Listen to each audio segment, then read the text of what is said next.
아저씨가 지나가는구나. 강화 돼지? 저희가 만든 돼지가 있습니다. 그래서 다른 3D 프린터랑 차이점을 가지고 있어서 이 바이오 쪽, 이 신체 장기나 이쪽은 경제적인 논리가 적용이 안 돼요.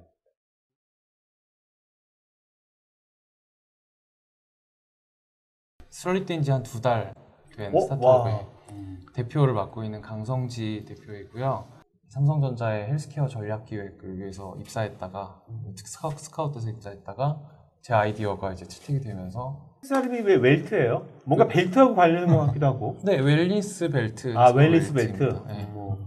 웰니스 테크놀로지를 사실 추구해서 회사 이름은 웰트고요. 제품 이름도 웰트입니다. 저는 툴젠에서 연구소장으로 있는 김석중이라고 합니다. 주식한 로킷 벤처기업입니다. 지금 창업한 지는 한 4년 된 회사에 저는 거의 근무한 지 한 2년 반 됐고요. 현재 연구소장직을 맡고 있습니다. 로킷은 3D 프린터 순수 제조 국내 회사고, 그다음에 지금 국내 리딩 기업으로서 한 5천 년 정도가 현재 국내에 깔려 있습니다. 5천여 대. 네. 전자생물학을 전공했던 과학자고요.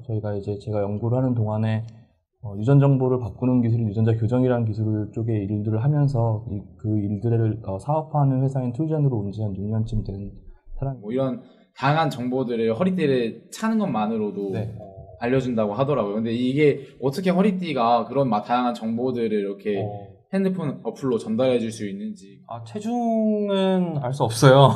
잘못된 기사를. 잘못된 기사 읽었네. 네, 근데 체중과 허리둘레가 서로 간의 어떤 코릴레이션이라고 하는데 이제 연관성이 한 88% 정도 나오거든요. 가장 중요한 건 그냥 그럼에도 불구하고 벨트라는 거. 유전자 교정이라는 기술을 하고 있는데요. 아까 말씀하신 것처럼 유전자는 타고나잖아요. 또는 모든 생명체가 원래 주어진 거로 생각해서 그거에서 벗어나지 못한다고 생각하는데 사람들은 항상 유전 정보를 바꾸고 싶어 했어요. 그러면 반대로 생각해서 어떤 도구를 새로 만들어서 큰 곳에서 특정 위치를 찾아갈 줄 알고 찾아간 다음에 DNA를 잠깐 잘라줄 줄 아는 효소를 만들 수 있다면 세포 내에서 그 위치만 잘라낼 수 있으니까 그 위치에서 유전 정보를 굉장히 쉽게 바꿀 수 있지 않을까라는 생각을 하게 돼서 한 20년 정도부터 사람들이 유전자 가위라고 하는 원하는 위치를 찾아가고 자를 수 있게 만들어주는 툴을 개발하기 시작했습니다. 네. 이 도구를 이용해서 뭘 할 수 있느냐라는 응용의 형태로 가고 있습니다. 이런 것들을 치료제로 가거나 동식물에 적용을 해서 의미 있는 프로덕트를 만들어내는 것들이 저희가 하고자 하는 일들이. 저희가 이제 사실 기사를 찾아보면 나오시는 일 중에서 근육 강화 돼지라고 하는 어떤 근육 강화 돼지? 네, 저희가 만든 돼지가 있습니다. 근육 돼지.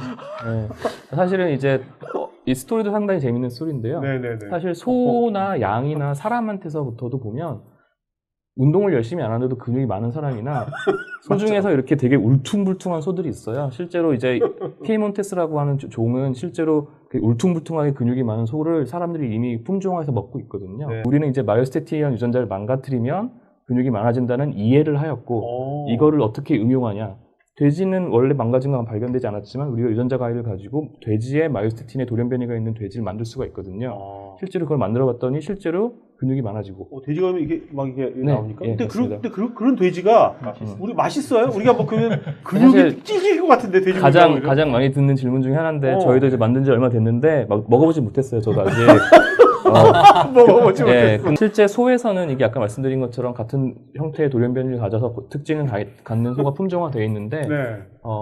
사실 저도 이제 터프함이실 것 같아서 그랬는데 보통 린하고 소프트하다고 알려져 있어가지고 장점이 되고요. 우리나라에서는 이제 이런 돼지는 삼겹살이 줄어들기 때문에 별로 좋지 않을 거예요. 우리나라 사람들은. 그렇죠. 근데 이제 네. 중국이나 서양은 돼지도 살코기 중심으로 소비가 되기 때문에 괜찮은 소비가 괜찮은 매력도가 있다고 보고 있어서 그런 것들이 중국에서 만들어놨는데 중국이 이걸 어떻게 사업화할까 그런 것들이 저희가 고민하는 부분 중에 하나입니다.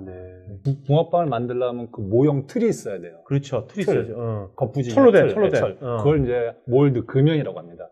그런데 3D 프린터로서 하게 되면 그 금형이 없이 그 붕어빵의 형상을 3D 모델링을 해가지고 데이터 컨버전을 시키면은 기계가 그것을 이렇게 돼 있으면 맨 아래층을 쌓고 한 층이 내려가면 그 위층에다 또 한 번을 쌉니다. 이게 돌아가면서 그다음에 또 한 층이 내려가면 또 쌓고 계속 이렇게 내려가면 쌓다 보면 디자인만 있으면은 내가 원하는 형상을 만들어낼 수 쉽게 만들 수 있는 거죠. 네, 쉽게 만들. 돈 별로 안 들이면서. 그 몰드란 틀이 없이 대량 생산을 할 수가 없어요. 네. 가령 뭐 1000개로 한다면 3D 프린터 1000개가 있어야 돼요. 그렇죠. 이 바이오 쪽, 이 신체 장기나 이쪽은 경제적인 논리가 적용이 안 돼요. 유니크하고 내 신체 장기는 없는 거잖아요.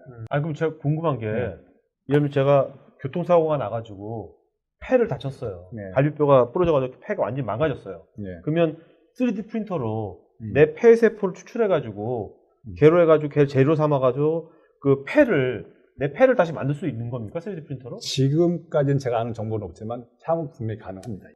발, 손, 뭐 하여튼 우리 장기에 대한 것이 나중에 3D 프린터 SF 영화처럼 네. 그게 될 수 있는 때가 오긴 온다고 보십니까? 이 유전자를 바꿔서 다른 형태로 바꿔주거나 다른 특징을 갖게 해줄 수 있어야 되잖아요. 그러면서 인간들, 연구자들도 인간들이 인류는 지속적으로 이런 어떤 우리가 가진